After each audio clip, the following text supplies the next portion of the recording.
So I'm going to try my best not to make this one huge massive rant, but I feel like there's a lot of things that I want to get off my chest at the moment because it's been over 2 years since I finished for Accutane, and I get a lot of questions about whether I think any of the side effects were lasting, if I ever regret going on Accutane, and for the most part the answer is still very much no. I'm very happy that I went on the drug, but if you're somebody who is about to go on Accutane or you're considering going on it, then I feel like I've got a few things I want to get off my chest, and yeah, if you're doing your research then maybe this can help in some way. So yeah, firstly I should premise this by saying that Accutane has changed my life for the better in so many ways.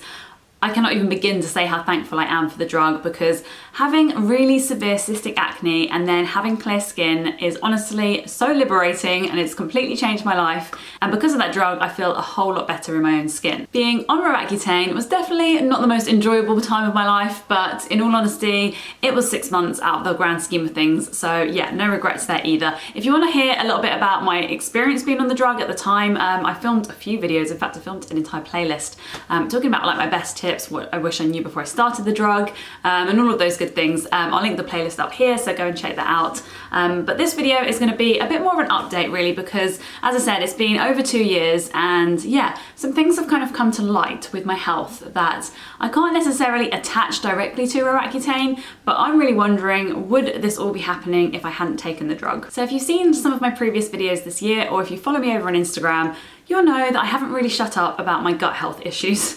And this all kind of kicked off probably at the back end of last year when I started to get quite bad IBS symptoms. I'll be honest, there's been times in my life previous to starting Accutane where IBS has been a thing for me. So I think this might be down to a number of things. One, I was on the pill for like well over 10 years. I also have taken antibiotics quite a bit in my life, some for my skin, some not. And all of those things can contribute to your gut health, especially if you then don't have enough good microbiome, like good gut bacteria. This can obviously cause quite a few problems in the form of IBS. Also, I should probably say IBS is Irritable Bowel Syndrome. So it just means that your stomach can feel quite funny, you can get quite a lot of cramps and pain and a lot of bloating. So as I said, that kind of kicked off at the back end of last year, 2018. But then since the very beginning of this year, the beginning of January, I have had, and I might state now if you're watching this not in real time but sort of later on, it is now, where are we? The end of June. It's going to be the 1st of July in a couple of days. So that is well over 6 months now that I've had really chronic acid reflux. If you've ever had chronic acid reflux, then maybe you can understand my frustration with this whole thing. But yeah, I cannot get rid of it, and it's just causing me so much distress, and yeah, I'm on a new medication, and it's kind of made me sort of have a little think about what may have caused this. So I went to the doctor last week about this all over again. I have been a number of times, I've been on different medication, and I've also been to see a consultant and had an endoscopy. So I saw the doctor last week who kind of read through my endoscopy results with me. And it turns out that yes, I have chronic acid reflux and also gastritis, some form of gastritis, which I will then have to go and have tests for again. So down the rabbit hole of the internet I went when I was kind of looking this up and seeing really what else I could try. And it does turn out that there is a correlation, which I did know about already. Some people have reported when you've been on Accutane that you can suffer with gut health issues, whether it be Crohn's disease, gastritis, and other kind of forms of, yeah, gut health issues. And yeah, it just makes me think, if I hadn't taken the drug, would I really be going through this right now? There has also been a huge correlation between GERD, gastroesophageal reflux disease, I think that's what it stands for, and also stress. So I'm not ruling out that Accutane alone has kind of caused all of this. There could be other significant things that have brought this to light, but yeah, it just kind of makes me question all these other little things that happen after you've taken Accutane. And yes, they might not be directly to blame, but there's probably enough evidence to suggest that taking a drug like Accutane can cause significant things with your gut health later on in life. And I honestly am not making this video to scare anyone, because honestly, if I had to do it again, I probably would. And that sounds crazy, I know, because you really shouldn't be messing with your health. But the emotional pain I felt of having acne and not being able to clear it up was far greater than anything else I've ever felt. So if you can relate to this, hit the like button, because I know I can't be alone on that. So I didn't want to leave things all doom and gloom, because honestly, like I said, I have no regrets. But I wanted to share some of the tips that I'm going to be taking on myself to help my gut health. And I think that hopefully these could help you as well, particularly if you haven't even started Accutane yet. Maybe you could incorporate these before you actually start the drug, and hopefully that would help I'm not saying it will because I'm not a doctor, but hopefully it might help reduce any of these symptoms later on in life. So my number one tip, and that is to reduce stress.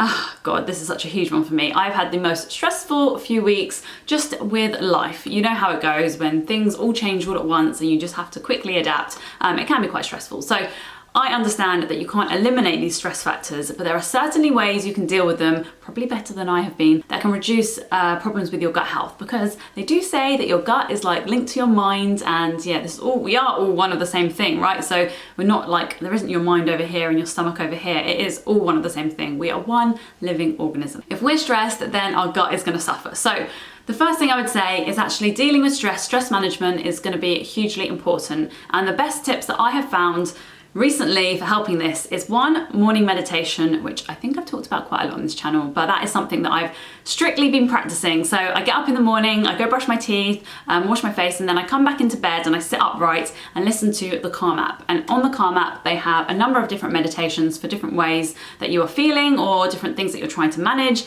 One of them is actually stress management. So I would highly suggest listening to that meditation if you are interested. But then I go on to do other things throughout the day.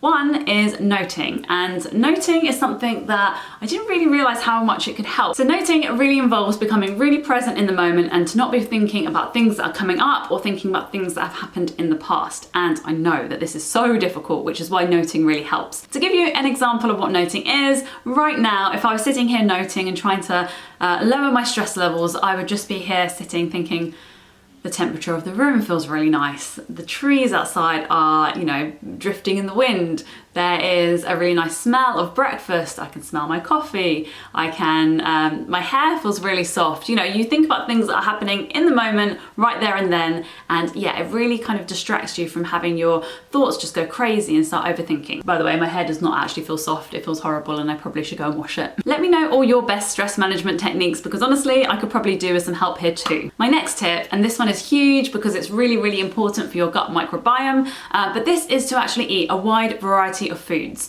And don't get me wrong, if you're intolerant or you're allergic to something, this probably doesn't count specifically for you. Please don't eat those foods for obvious reasons. I think for someone like me who has really restricted my food in the past, like I have ruled out whole food groups for really long periods of time because of my skin, and there has really been no evidence that they actually even helped my acne. But it does mean, oh, I've got hair on my face, sorry.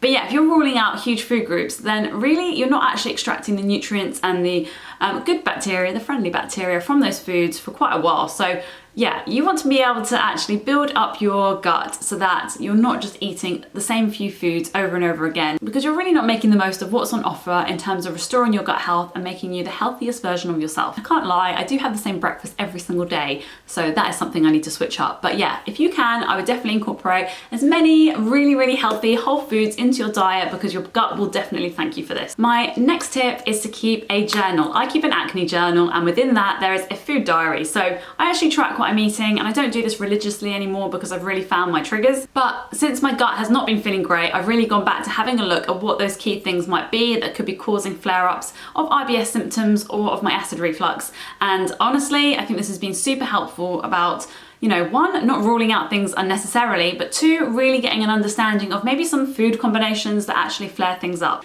And you don't have to make this a huge part of your day. Honestly, it can just take 5 minutes before you go to bed to fill in your journal and really have a think about some foods that you may have eaten recently that you wouldn't normally, and that might be flaring things up. You know what I would really like to know? If you are somebody who's also been on Accutane and you have suffered with any gut health issues after, then please let me know, because this is such a huge topic, and I think, yeah, as I said, I don't want to scare anyone off from taking the drug because they might not be linked, because there really is no evidence to say definitely that my gut health issues are a result of taking Accutane, especially as, like I said, I've been on the pill and I've taken antibiotics. But there is also a lot of evidence to suggest that people do suffer with gut health issues after they've taken the drug. If you want to hear about all the other things I wish I knew before starting Accutane, then I've made an entire playlist, so I'm going to link that on screen now. Click the box below.